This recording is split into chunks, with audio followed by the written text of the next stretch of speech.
Hello YouTube, it's PokemonDan, and today I've got a great Wi-Fi battle against my friend Chris. He's going to be bringing the Landorus, the Bishop, the Gothitelle, the Mega Diancie, the Starmie, and the Ferrothorn. Pretty good team. And I'll be bringing my Talonflame, Mienshao, Excadrill, Choice Banded Scizor, Landorus as well, and Mega Pidgeot, aka the Desert Eagle. So, hope you guys enjoy this. Now, Chris is an expert OU battler. Like, he searches for OU battles a lot, so yeah, he's pretty good with this tier. So he leads off with a Ferrothorn, and I lead off with Japet. I kinda saw that coming. Like, the Ferrothorn lead, probably to set up rocks. I just went for a straight up Flare Blitz. And now, Ferrothorn is obviously scared of fire, so now Chris switches into the Landorus, gets the Intimidate, which lowers Japet's attack by -1. But Flare Blitz is still going to do quite a lot of damage. That is actually very much a lot. Now, I was fearing it could have been Choice Scarf, so I go for my own Landorus, and it could have carried the Rock Slide, so that was pretty deadly to Talonflame.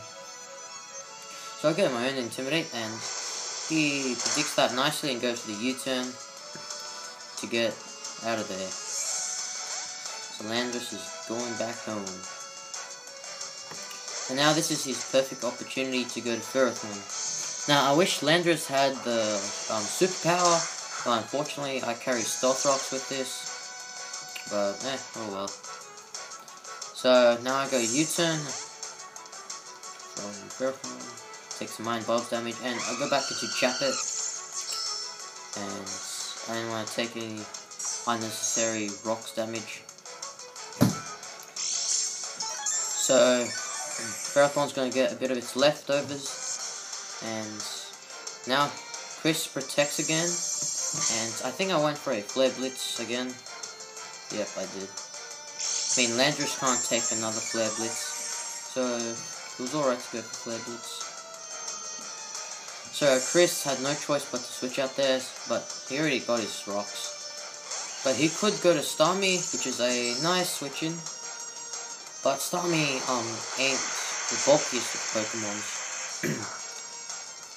So Starmie's gonna take about 50% there. That's some nice damage.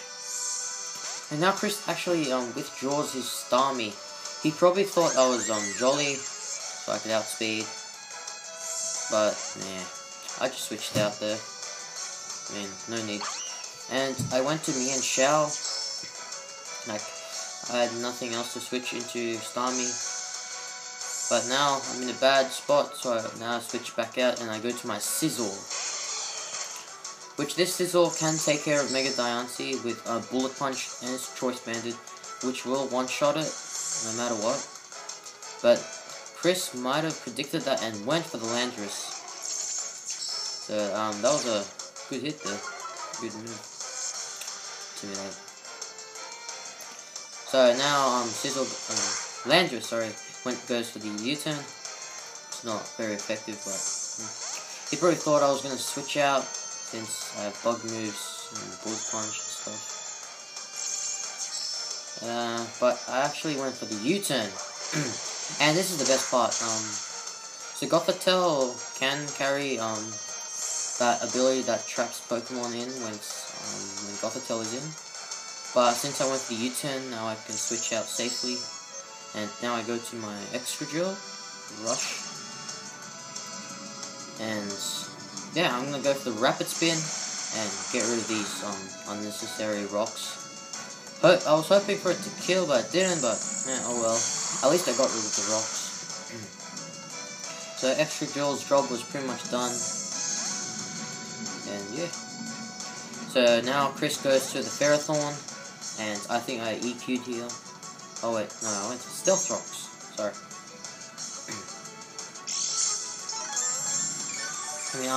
I wanted to get my own Stealth Rocks up. It can be pretty handy later on. So now I just switch out into Desert Eagle, just in case I want to break Grass move, or Stealth Rocks again. So I avoided that. Now I can Rapid Spin later, because Excadrill still has some HP left.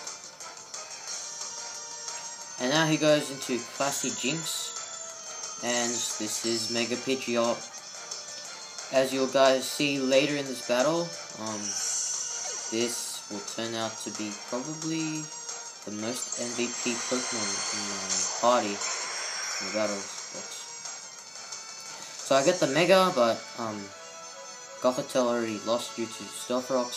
So now he sends in his Diancie, and this is, yes, a Mega, and I have to switch out just in case it went for a Protect and faster somehow. But yeah, I went to Scizor because I can absorb a Moonblast or a Rock type move. And I can get off a powerful Bullet Punch if it decides to stay in.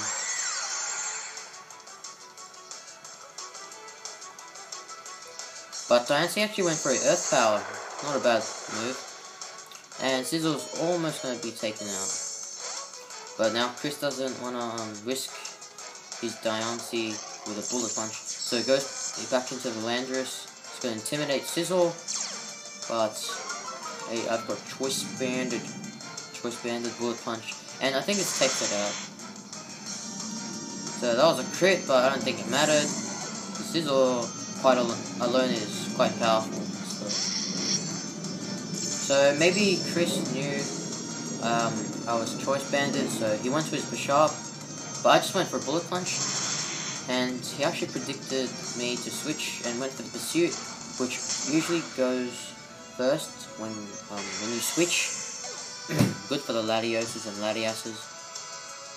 But I just went for Bullet Punch. I was kind of thinking he would go for Pursuit. But anyways, I go to Mian Xiao, because I can take a Pursuit, and I think I knew it was Scarf or Banded, because he switched out just then, and went to Starmie.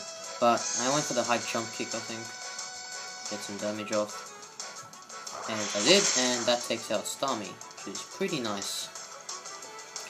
So Starmie didn't do much, but yeah, it could have hurt some of my pokes like Landorus, Talonflame and stuff. So now he goes back into Diancie, which he has pretty much the advantage. Oh well.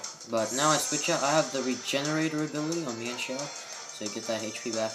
And I go to my Landorus and get the Intimidate off. Or if he decided to go for an Earth Power or something, it wouldn't affect it. And now he goes to the Moonblast, and I think that takes Landorus out. Yeah, Landorus can't live a Moonblast from Mega Diancie.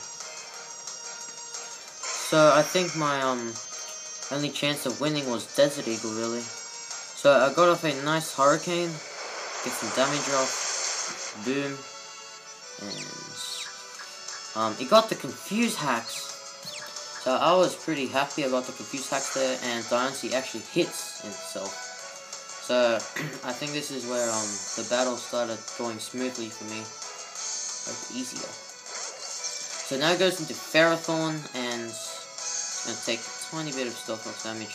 And I just went for the Heat Wave, which is super effective, of course. And Ferrothorn does not enjoy those flames.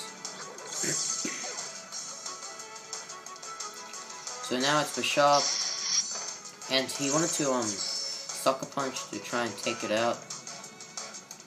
I mean, Mega Diancie, I think I could have taken it out with a Choice Banded Talonflame. Anyway, Sucker Punch does not kill Desert Eagle, and it lives with 8 HP, and I go for the Heat Wave. And this is why Mega Pidgeot is so boss. It's too OP. And as you guys see from earlier, Mega Pidgeot outspeeds Diancie Mega. I am running Timid, so I actually outspeed, and I take out Diancie. So that was a GG, that was an unnecessary crit. So that was a GG, Chris, and yeah. Hopefully you guys enjoyed this Wi-Fi battle. Please leave a like if you enjoyed, and stay tuned for more Wi-Fi battles and more shiny giveaways. And I'll see you guys in the next one.